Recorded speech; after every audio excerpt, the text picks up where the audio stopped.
आदाब, मैं हूं शमीम उस्मानी।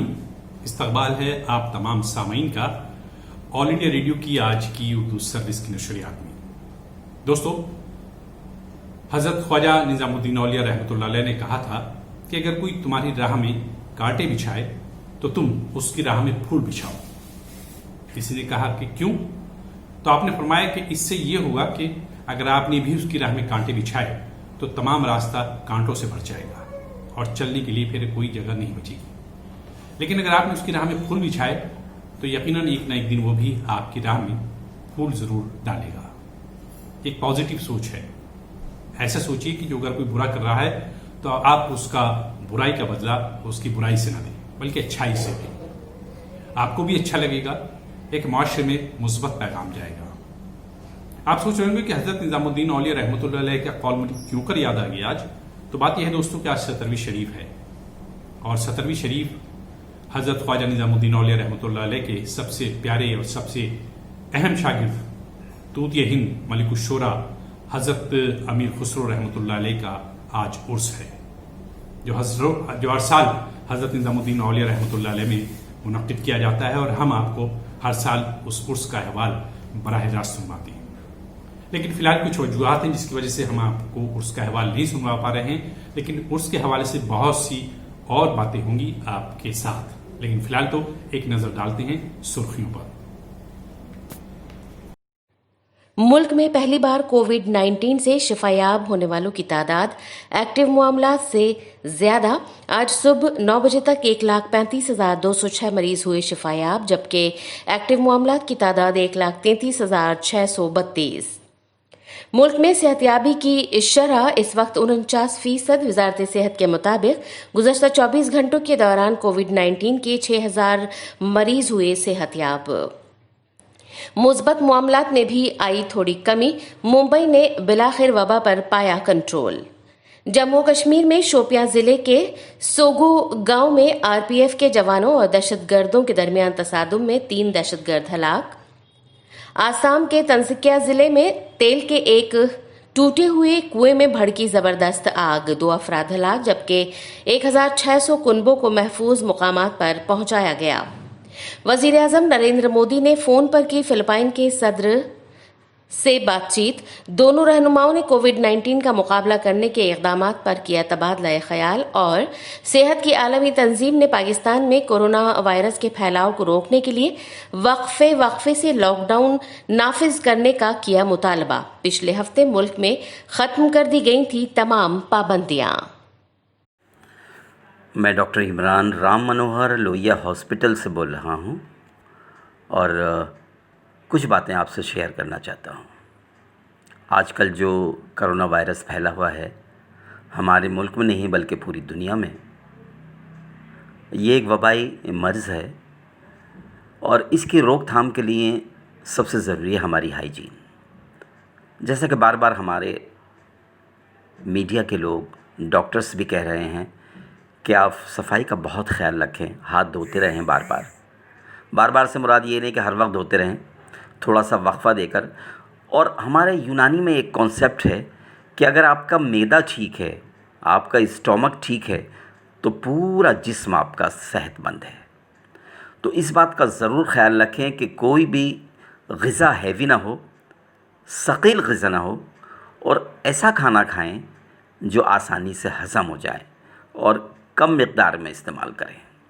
इसके लिए नींद बहुत ज़रूरी है। 7-8 घंटे नींद लें, ज़्यादा न सोएं और बहुत ज़्यादा जागे भी नहीं। एक और बहुत ज़रूरी चीज़ है, वह है साइकोलॉजिकल इफ़ेक्ट। वो ना आने दें। जो भी जिसका मज़हब है उसके मुताबिक वो खुदा भगवान से दुआ करे कि ये मर्ज़ जल्द अज जल्द हमारे मुल्क से नहीं बल्कि पूरी दुनिया से ख़त्म हो जाए और इंसान दोबारा सेहतमंद नज़र आने लगे। ऑस्ट्रेलिया में 2 लोगों को फांसी की सज़ा सुनाई गई।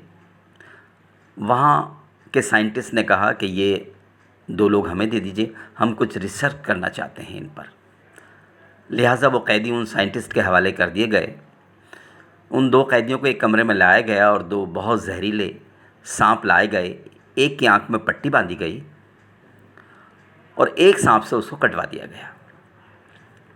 جس کی آنکھ پہ پٹی نہیں تھی وہ سارا ماجرا دیکھ رہا تھا. تھوڑی دیر میں رنگ نیلا ہوا, منہ سے جھاگ آنے لگے, تڑپنے لگا اور تھوڑی دیر میں اس کی ڈیتھ ہو گئی. اب جو یہ سب ماجرا دیکھ رہا تھا اس کو کہا کہ کل تیری باری ہے.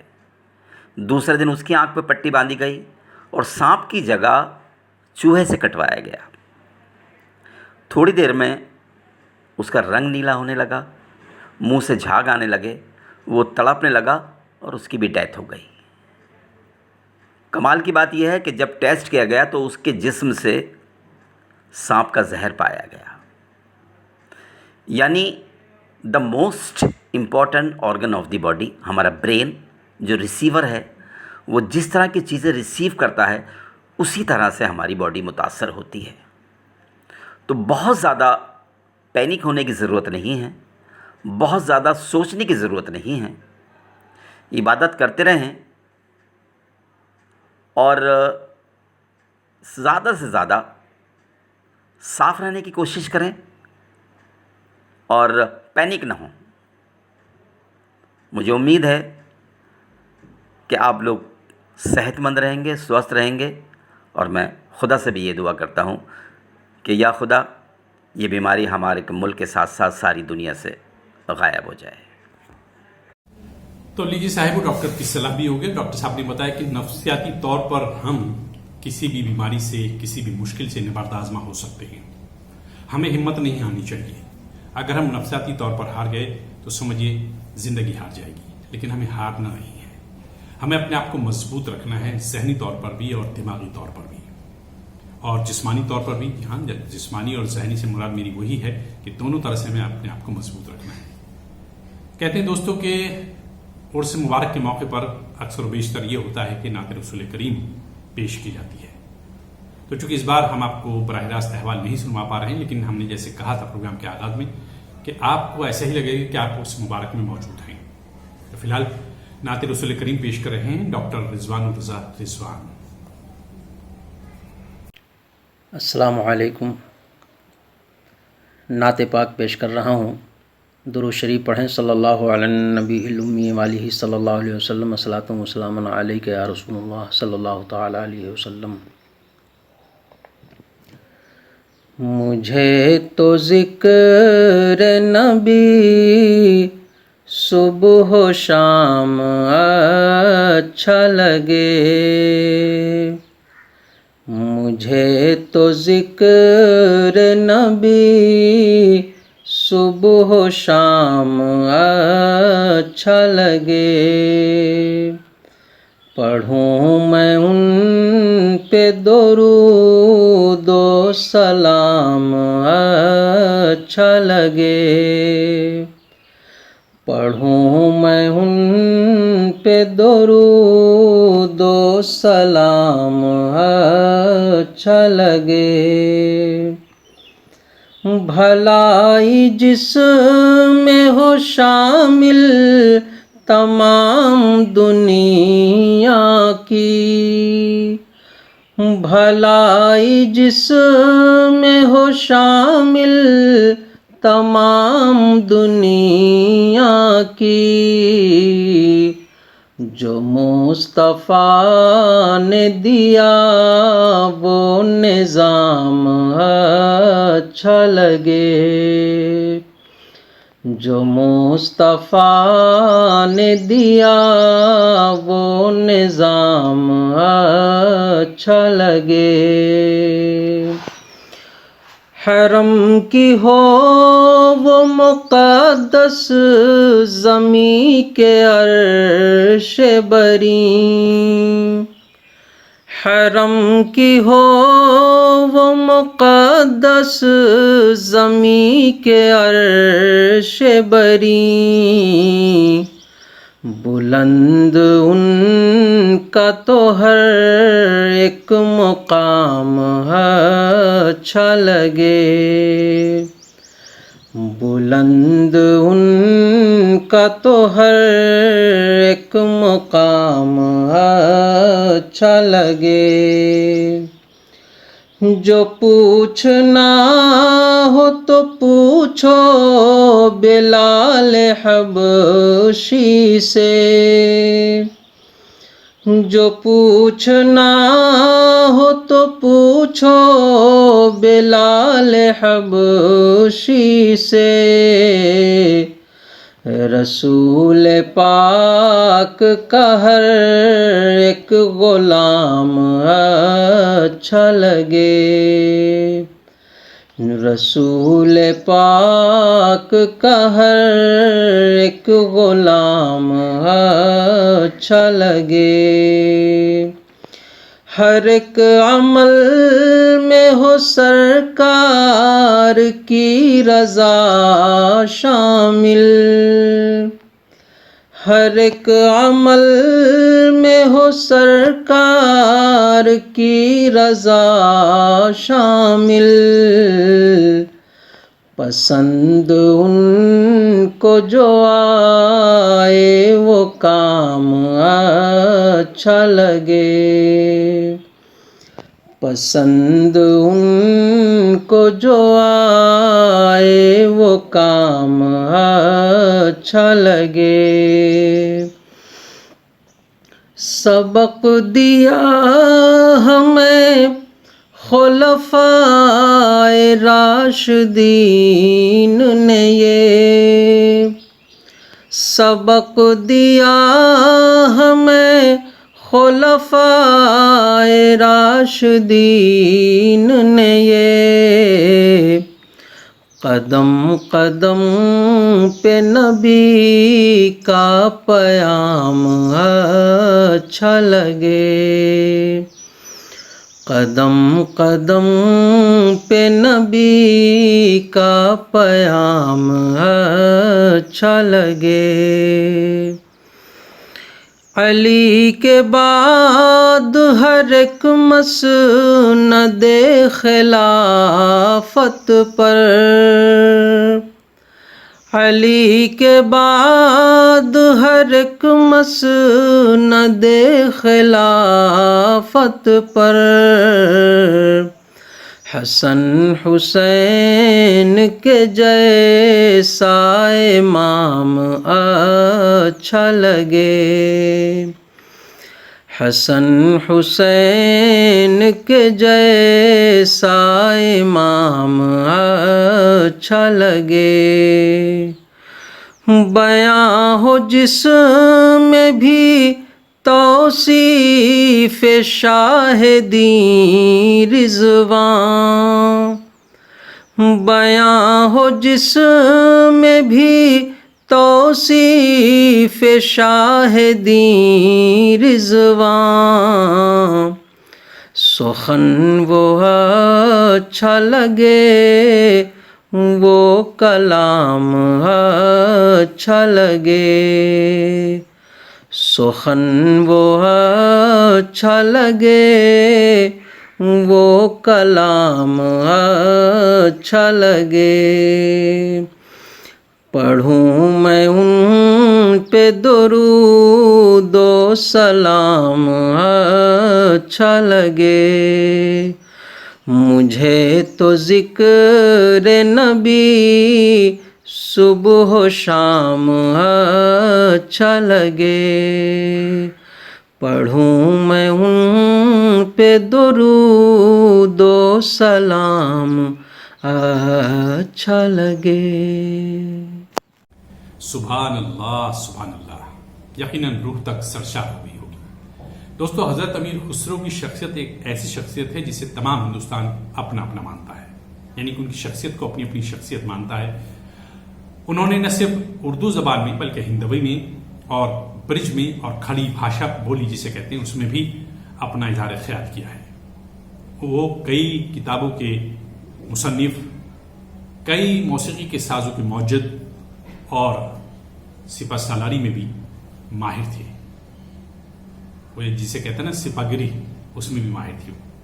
ایک ایسی شخصیت تھی جو ہمہ جہت تھی، بہت ساری جو کہنی چاہیے صفات ہیں ان کے اندر سمائی ہوئی تھی۔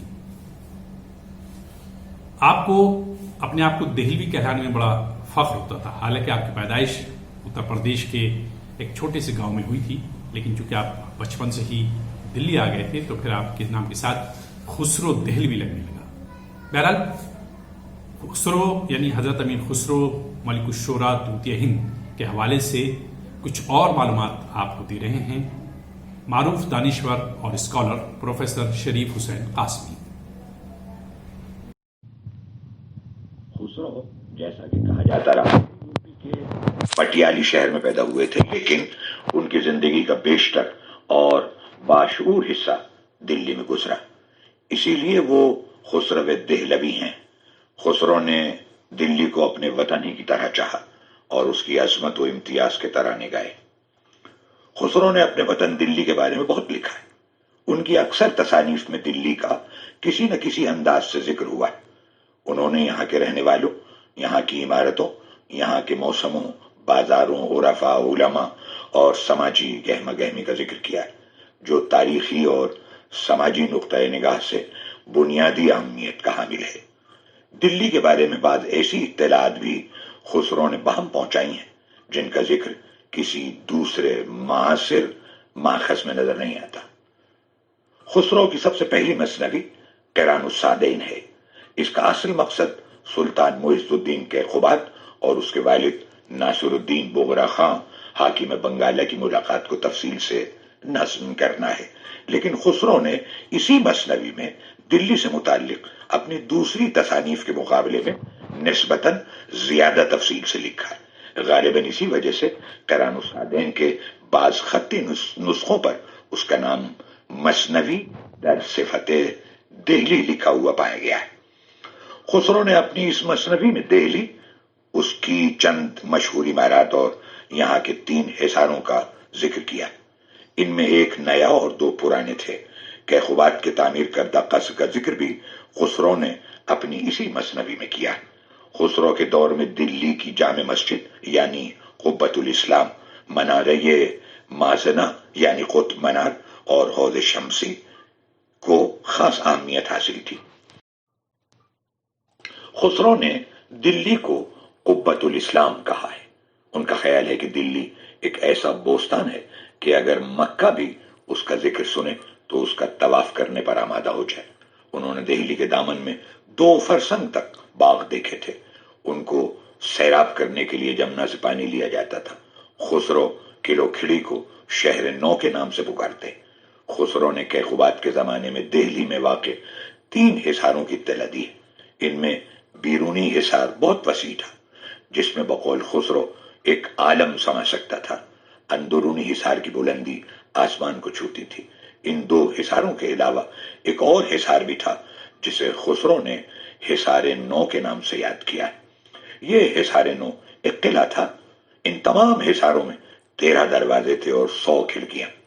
ان 3 فصیلوں میں ایک لازمی طور پر وہ فصیل شہر بھی ہے جس کے بارے میں ابن بطوطہ نے خسرو سے چند سال بعد لکھا ہے کہ اس کی چوڑائی 11 گز تھی۔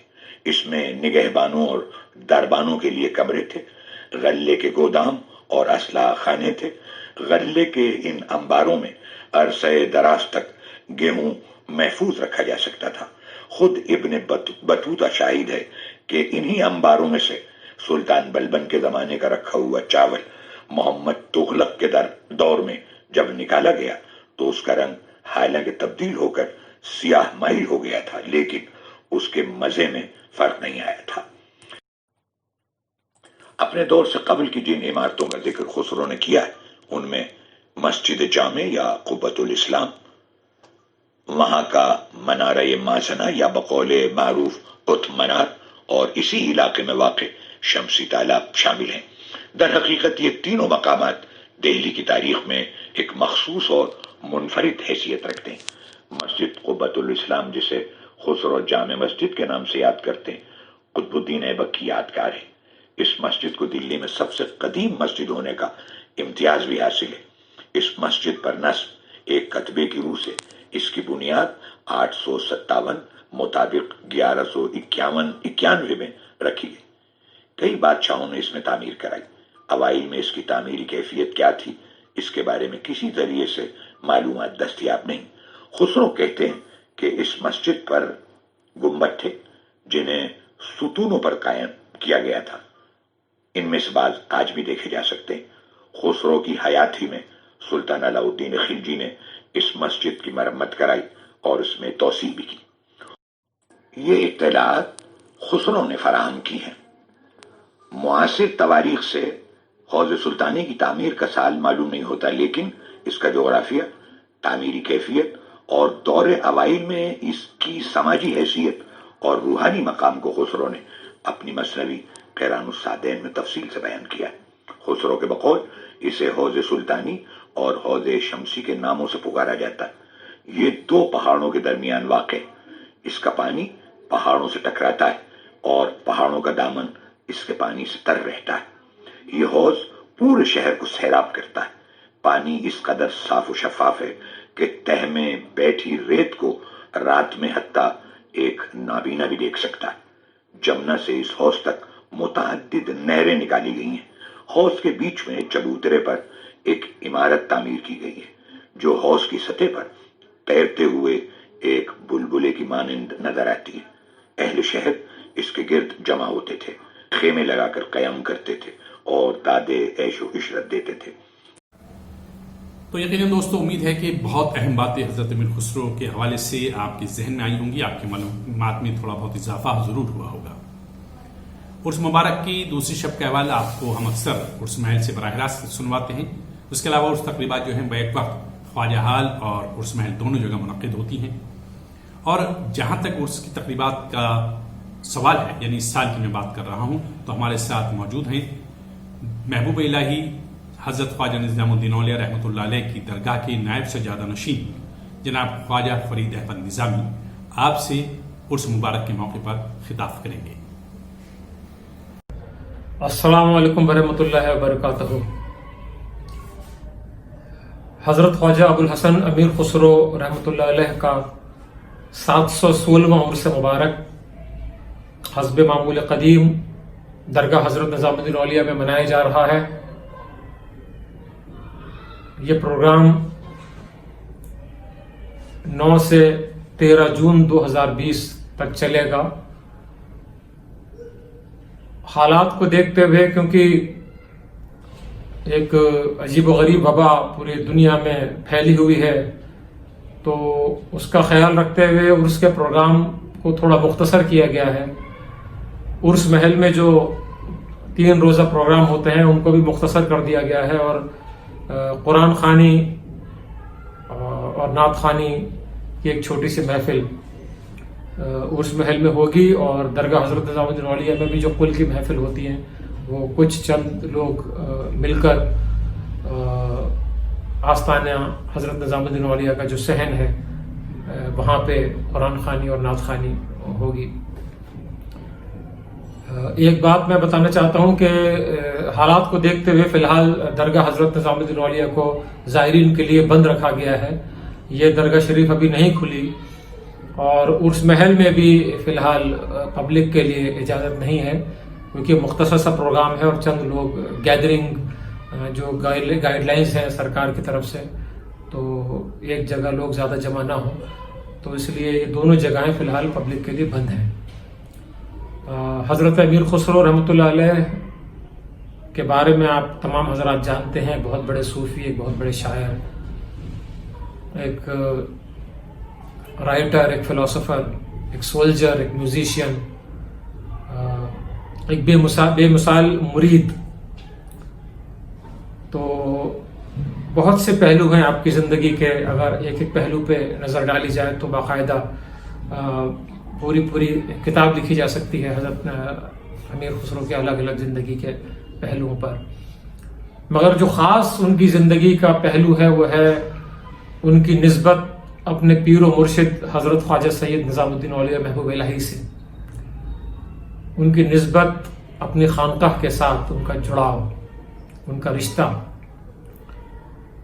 तो ये दुनिया जानती है कि जहाँ भी दुनिया के अंदर तसव्वुफ़ पढ़ाया जाता है, जहाँ भी पीर और मुरीद के बीच के रिश्ते को बयान किया जाता है, तो मिसाल हज़रत निज़ामुद्दीन औलिया की दी जाती है कि पीर हो तो हज़रत निज़ामुद्दीन औलिया के जैसा और मुरीद हो तो हज़रत अमीर खुसरो के जैसा। हज़रत अमीर खुसरो की बहुत से समाज को बहुत उनकी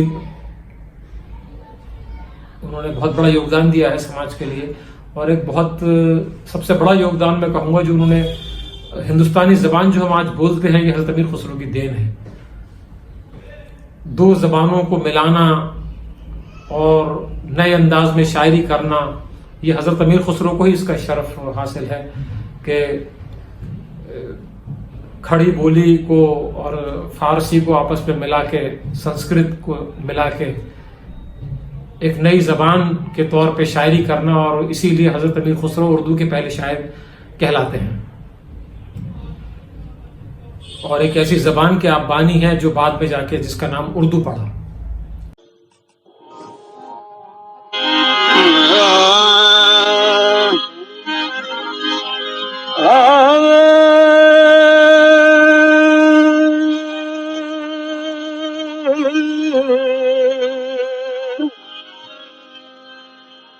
खुसरो सुहाग की जो मैं जागी पी के संग, खुसरो सुहाग की जो मैं जागी पी के संग, खुसरो सुहाग की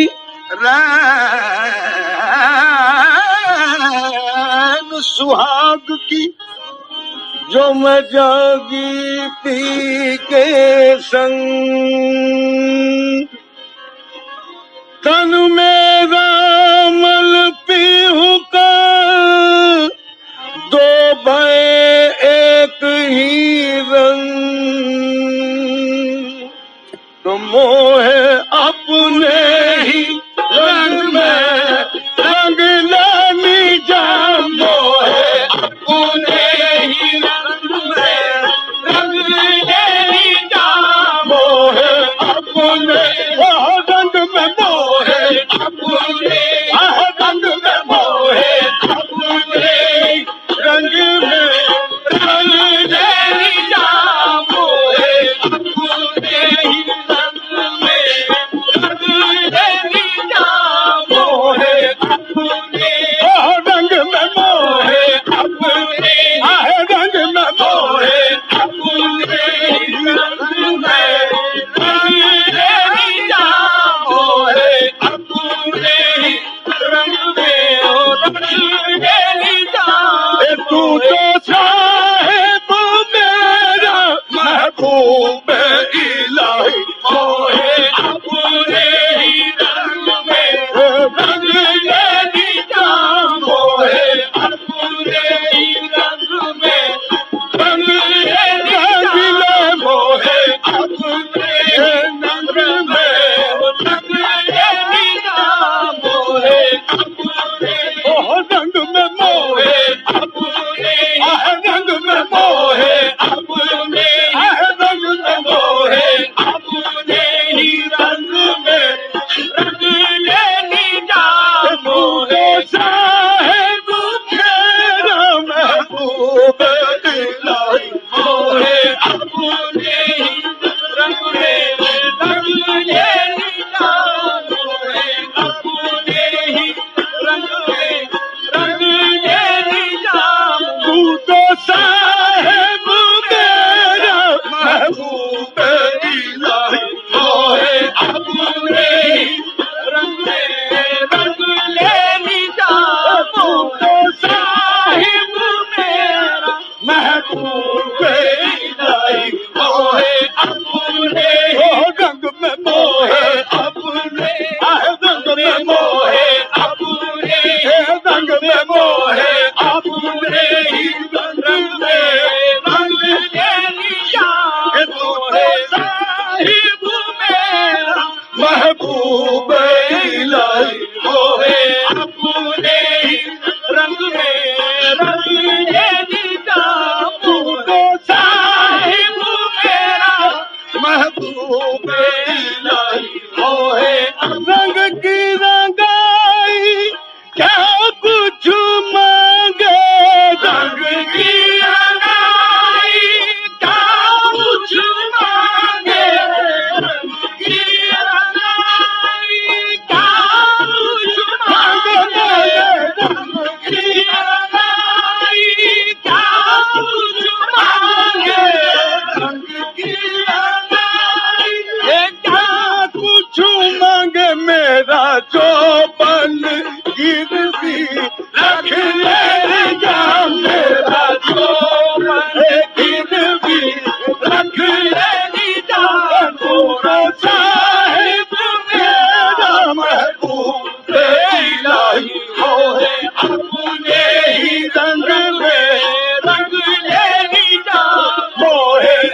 ma ba ga ma re sa ma ba ga ma re sa ni da ni sa ma ba ni da ni da करने की अनाई क्या कुछ मांगे करने की अनाई क्या कुछ मांगे रोशन अक से जमालश आलम इम्कान मां यक निगाह नाज जाना कीमत ईमान मां रंग की अनाई क्या कुछ मांगे रंग की अनाई।